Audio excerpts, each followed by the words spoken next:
समर्पण क्लासेज में आप सभी का स्वागत है। आज हम लोग मानव नेत्र के बारे में अध्ययन करेंगे, तो आप वीडियो के अंत तक बने रहिएगा, आपको पूरा समझ में आएगा। तो चलिए शुरू करते हैं। तो ये है मानव का नेत्र, यहाँ पे बना हुआ है। पहली बात तो आप ये जान लें कि जो मनुष्य का नेत्र है, मनुष्य के नेत्र के ऊपर 3 परतें होती हैं।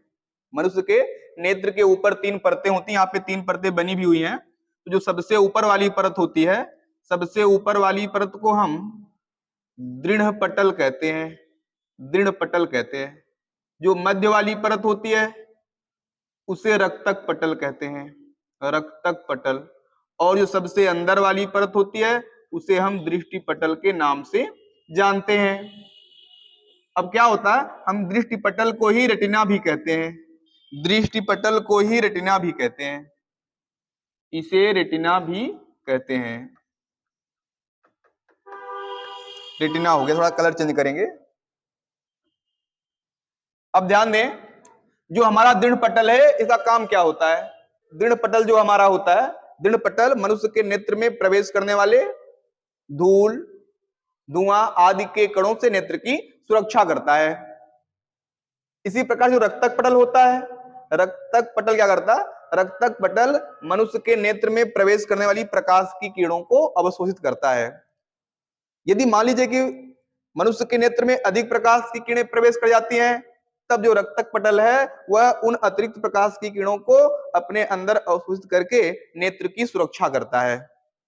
अब आता है यहाँ पे दृष्टि पटल या रेटिना का काम क्या होता है।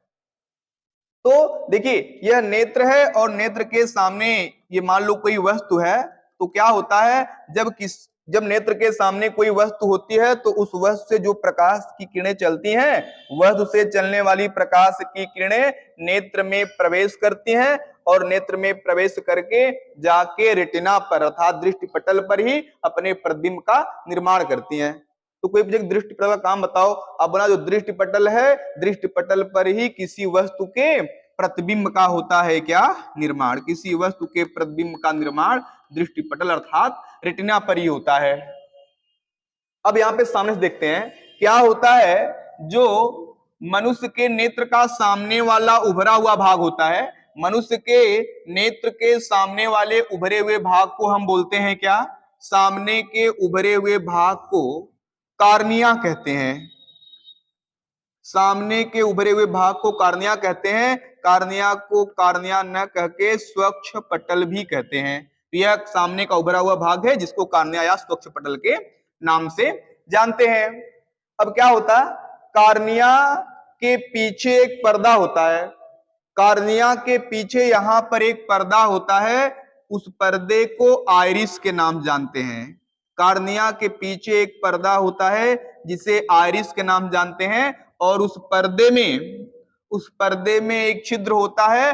उस छिद्र को हम लोग नेत्र तारा अथवा पुतली के नाम से जानते हैं। नेत्र तारा अथवा पुतली के नाम से जानते हैं। अब क्या हो रहा है, आप ये देख रहे हैं कि आरिस और पुतली का तो कोई फिगर बना ही नहीं है, क्योंकि हमारी मजबूरी है, इस फिगर में समझा पाना मुश्किल है।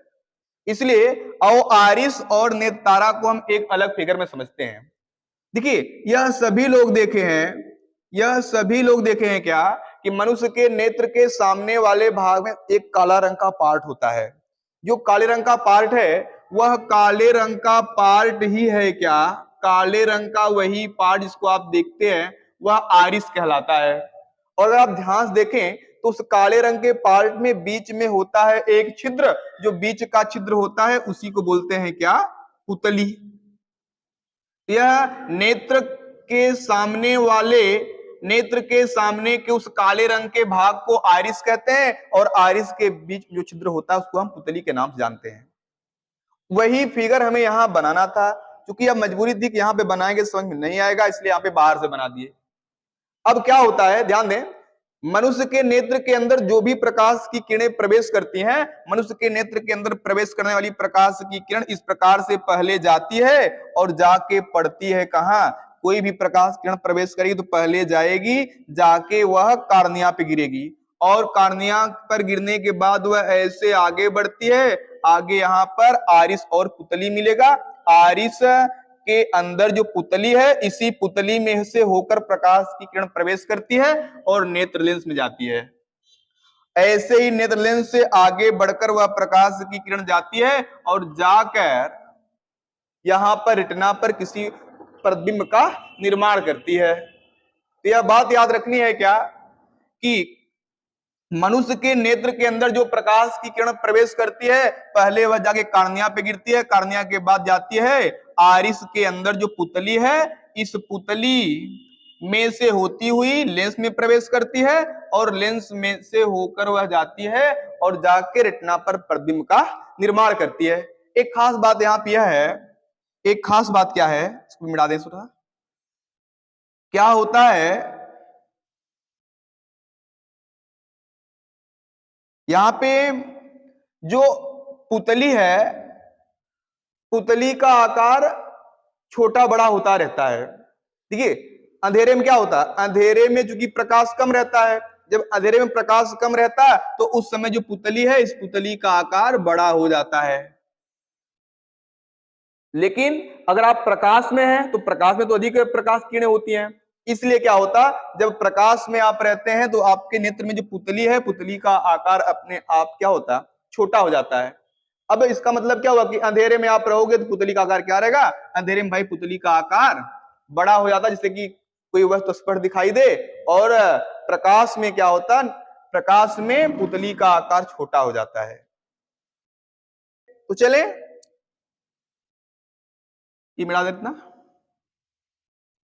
अब यहां देखिए, यहां पर नेत्र लेंस के दोनों तरफ, ऊपर भी और नीचे भी, नेत्र लेंस के दोनों तरफ इस प्रकार से ऊपर भी कह सकते हैं और नीचे भी इस प्रकार से पेशियां लगी होती हैं, जिन्हें हम पक्षमाभि पेशी के नाम से जानते हैं। पक्षमाभि पेशी के नाम से जानते हैं। पक्षमाभि पेशियों को हम सिलियरी पेशियां भी कहते हैं।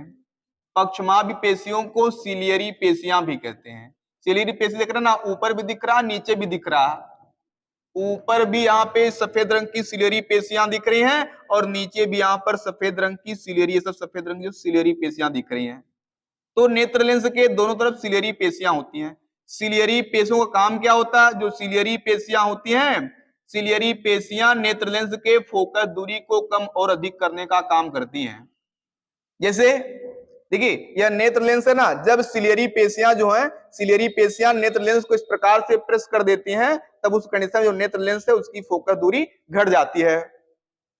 और जब यह अपनी पुरानी अवस्था में वापस आती है तब नेत्र लेंस कुछ फैल जाता है। जब नेत्र लेंस फैल जाता है उसकी फोकस दूरी क्या होती है, बढ़ जाती है। तो इस प्रकार से कहें कि सिलियरी पेशियां या पक्षमाभि पेशियों का काम क्या होता है, तो बोलना भाई सिलियरी पेशियां, पक्षमाभि पेशियां नेत्र लेंस के दोनों तरफ होती हैं और वह नेत्र लेंस के फोकस दूरी को कम और अधिक करने का काम करती हैं। तो यहां पे हो गया। अब एक बार हम रेटिना के बारे में पुनः, यहां पर रेटिना के बारे में पुनः पढ़ेंगे, तो आप ये जान लीजिए कि यदि नेत्र के सामने कोई प्रकाश की किरण होती है, जैसे कि चलो इस फिगर को यहां पे रोक देते हैं, एक फिगर थोड़ा सा यहां पे बना रहे हैं। ये मान लो कि नेत्र लेंस, ये पूरा नेत्र हो गया हमारा, ये मान लो कि नेत्र हो गया और ये नेत्र का क्या हो गया, कार्निया हो गया, और ये हो गया कौन, नेत्र लेंस हो गया, और यहाँ पे कौन है, रेटिना है।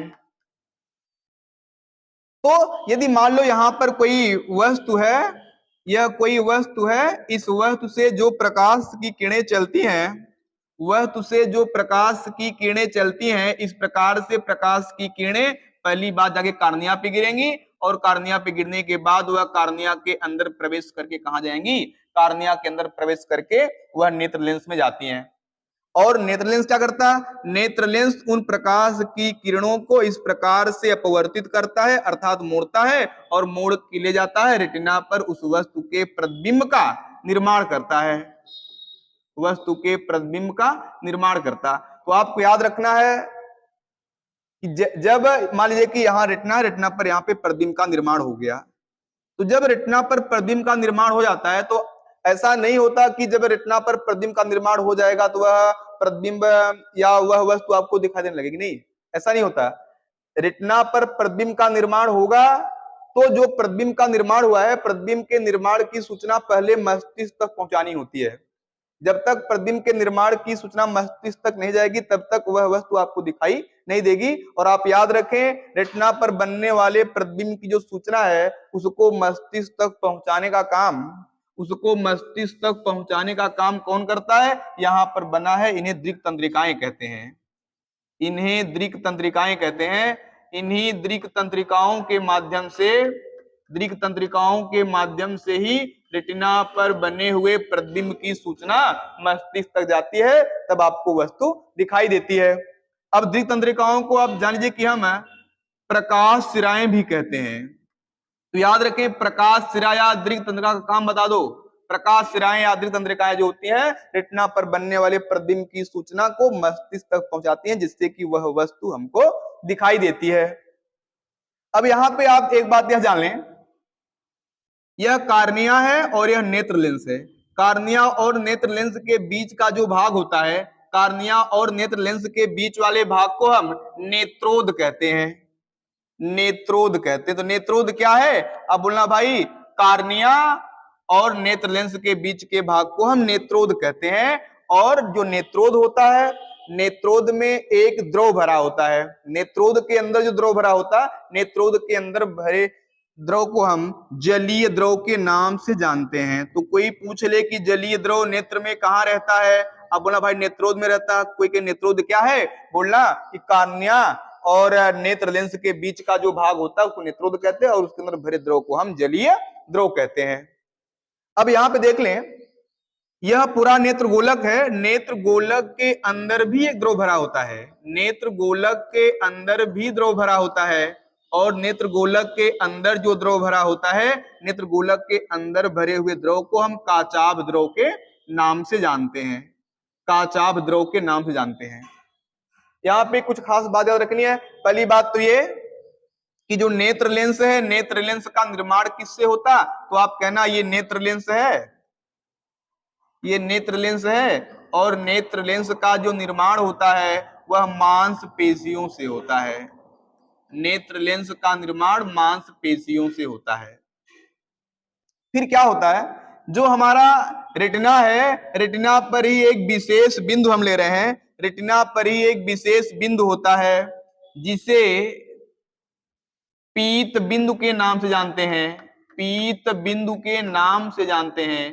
पीत बिंदु रेटिना पर उपस्थित वह बिंदु होता है जहां पर यदि किसी वस्तु के प्रतिबिंब का निर्माण हो तब वह वस्तु बहुत स्पष्ट दिखाई देती है। इसलिए हम कहते हैं कि पीत बिंदु क्या है?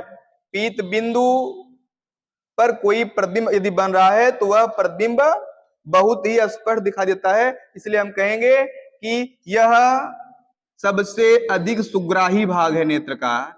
नेत्र में सबसे अधिक सुग्राह्यता किसकी होती है? तो आप कहोगे नेत्र में सबसे अधिक सुग्राह्यता किसकी होती है? हमारे पीत बिंदु की सुग्राह्यता। मतलब यह हुआ कि यह अगर यहाँ पर प्रतिबिंब बन रहा है तो आपको वस्तु जो है बहुत स्पष्ट दिखाई देगी।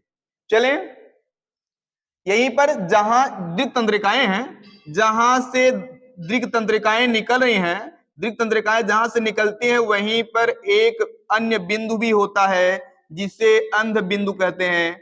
अगर अंध बिंदु पर कोई प्रतिबिंब बन रहा है या अंध बिंदु के पास कोई प्रतिबिंब बनता है तब कोई वस्तु आपको दिखाई नहीं देती।